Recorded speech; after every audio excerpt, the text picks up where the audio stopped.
The recorder is a type of flute that's played vertically. It consists of a mouthpiece that works like a whistle connected to a tube with finger holes. Mass-produced plastic recorders are a staple of elementary school music programs. Real musicians, though, play finer wooden recorders.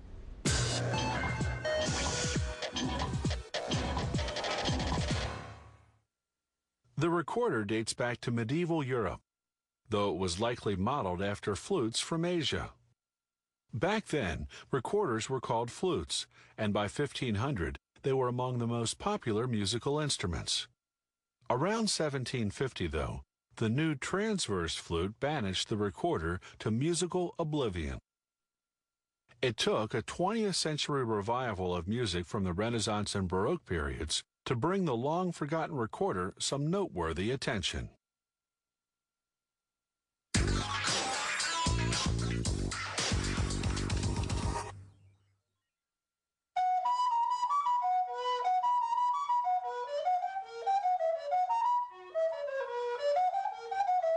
A recorder is composed of 3 hollow sections made of a lightweight hardwood, such as boxwood. Crafting one section at a time, they find a portion free of cracks, knots, and other faults. Then cut away the surrounding wood using a bandsaw. They measure the block's diameter to ensure it's large enough. Then they carefully mark and drill through the midpoint in order to mount the block on a lathe. Precision is critical. The block must be perfectly centered as they round it into a cylinder.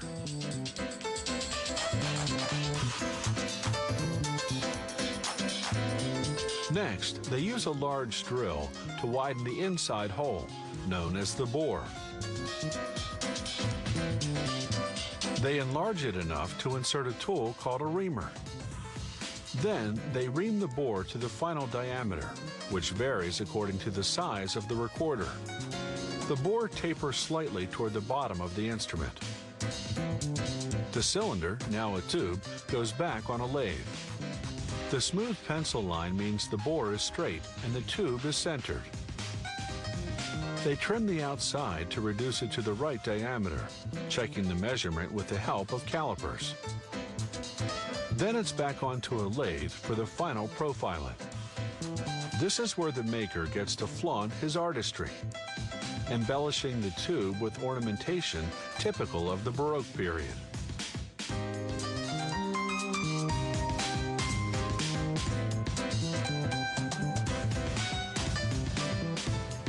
It takes about an hour and a half to cut and shape the recorder's 3 sections: the head joint, the middle joint, and the foot joint.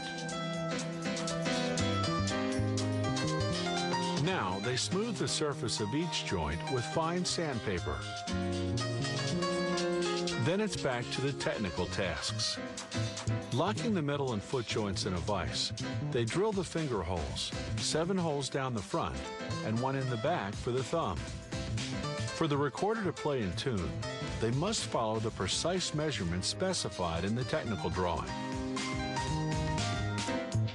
In the head joint, they cut a flat canal called the windway. It directs the air that's blown into the instrument. Next, they carve out a rectangular window with a sloped opening called the labium.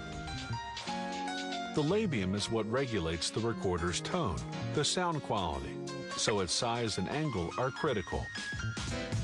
The air the musician blows into the mouthpiece travels down the windway and hits the sharp edge of the labium. This creates a whistle effect, thanks to a block of wood closing off the top of the instrument. They use cedar because it never rots, despite years of hot air and saliva blowing on it. They complete the head joint by beveling the top. This forms the mouthpiece. Now they glue a thin layer of cork around all the joint ends. This creates a snug fit when the instrument's assembled. They test the recorder's tone and tuning, making adjustments to the workings if necessary. Next, they stain the wood, then wax and buff it to a shine. Recorders have a 2-octave or 16-note range, and they come in about 15 different sizes. The longer and wider the instrument is, the lower its register. The shorter and thinner it is, the higher the sound it produces.